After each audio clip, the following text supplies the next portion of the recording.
रजब भट्ट और डक्की भाई की लड़ाई पार्ट 2। रजब भट्ट और हैदर बातें करते हुए जा रहे थे।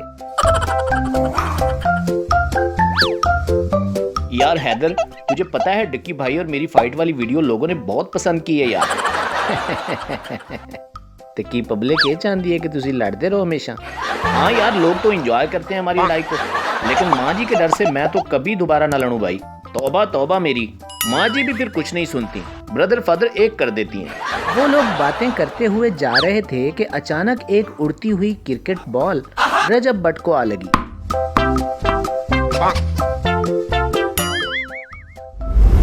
अरे ये कौन बदतमीज है? रजब भट्ट ने पीछे मुड़कर देखा तो डक्की भाई हाथ में बैट लिए खड़े थे और साथ में असद भी था। हाय हाय हाय हाय हाय, मजा आ गया ये सीन देखकर भाई। मैं तो अभी परेशान हो गया था कि किसको बॉल लगी होगी भाई। हाय हाय हाय हाय, मजा आ गया। बट कहते हैं खुदा गंजे को नाखून न दे, इसी तरह किसी अंधे को बैट न दे। अबे अंधा तो तू है भाई, जिसे ये नहीं पता कि बॉल आ रही है तो पीछे हट जाऊं भाई। चलो जी, ये भी अच्छा है, उल्टा चोर कोतवाल को डांटे। यार बट छोड़ इन्हां, चूहों के साथ क्या लड़ना। वो याद है ना, एक चूहे ने शेर को तिगरी का नाच नचवाया था भाई। ओए डड्डू चार्जर, तेरा तो इस बार मैं इलाज करके ही रहूंगा। ओ चलो, मैं तो डड्डू चार्जर हूँ, अपनी शक्ल देखी है जैसे फटा हुआ छापर। वाह भाई वाह, कमाल कर दिया उस्ताद। ओए वट पान वाली स्त्री, तेरे उस्ताद की सारी उस्तादी निकाल देनी है मैंने इस बार।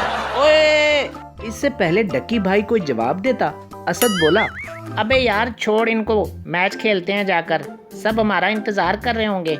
असद डक्की भाई को वहां से ले गया, जबकि रजब ने हैदर से कहा, ओए शुरली, क्या करना है अब इनका? बदला लेने का कोई ऐसा तरीका बताओ कि चसा आ जाए। यार बट गुस्सा ठंडा करो, अगर माँ जी को पता लग गया ना कि तेरी बैंड बजा देनी है उन्होंने। अरे पागल, मम्मा को कौन बताएगा? आइडिया, मेरे शैतानी दिमाग में एक आइडिया आ गया। रजब ने अपना आइडिया हैदर को बताया। हैदर रजब से आइडिया सुनने के बाद बोला, क्या कमाल दा आइडिया सोचा यार तू ते। The next day, रजब गाड़ी लेकर घर से निकला।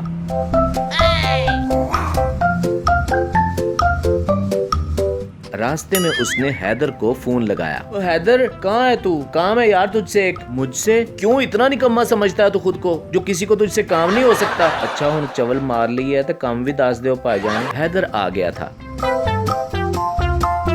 रजब ने हैदर को गाड़ी में बिठाया।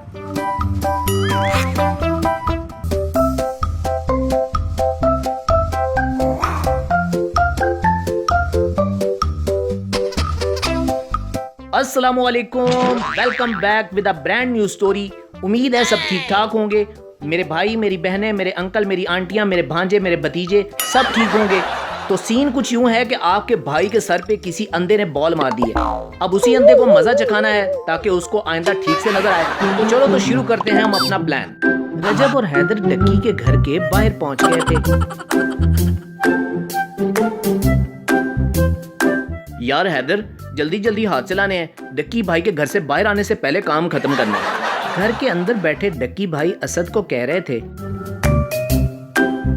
अबे यार तुम मुझे ऐसे ही वहां से ले गए यार, उस बंदर को सबक सिखाने का बहुत अच्छा मौका था भाई। टेंशन क्यों लेते हो यार, अब सिखा देते हैं सबक। अरे हैदर यार, फटाफट हाथ चलाओ, मुझे लगता है वो बाहर आने वाले हैं। तो सीन कुछ यूं है कि हमने अपना सारा काम कंप्लीट कर लिया है, सारा जाल हमने बिछा दिया है और डक्की भाई के घर से बाहर आने का इंतजार कर रहे हैं। वो लोग अपना काम खत्म कर चुके थे।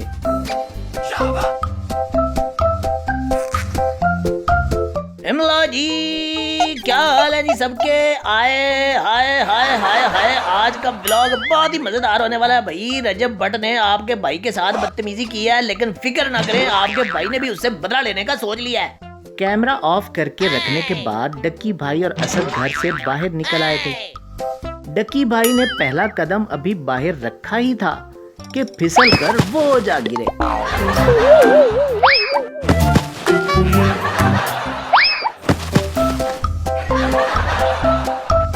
हैं?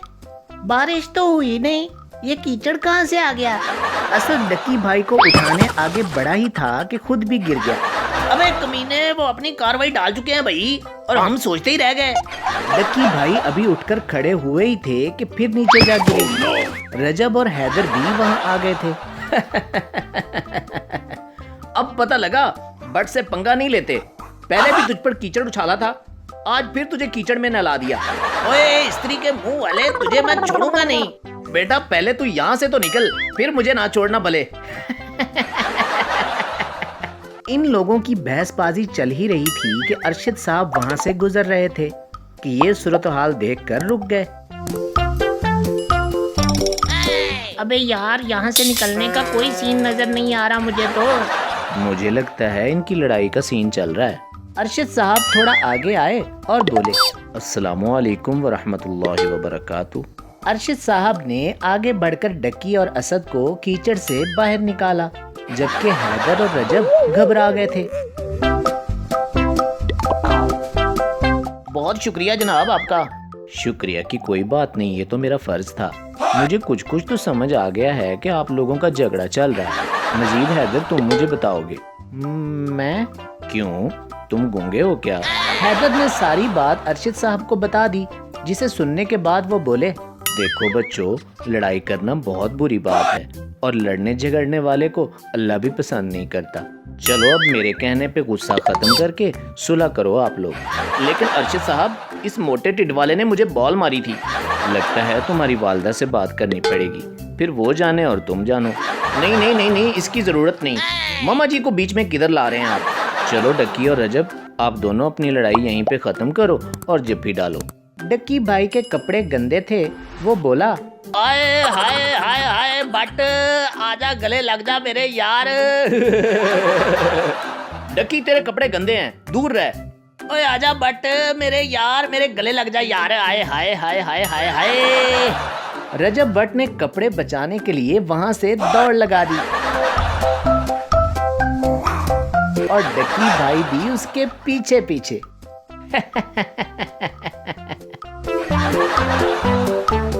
ये दोनों भी ना बच्चों की तरह लड़ते रहते हैं, लेकिन मुझे पता है इन दोनों के दिलों में एक दूसरे के लिए बहुत सारा प्यार भी है।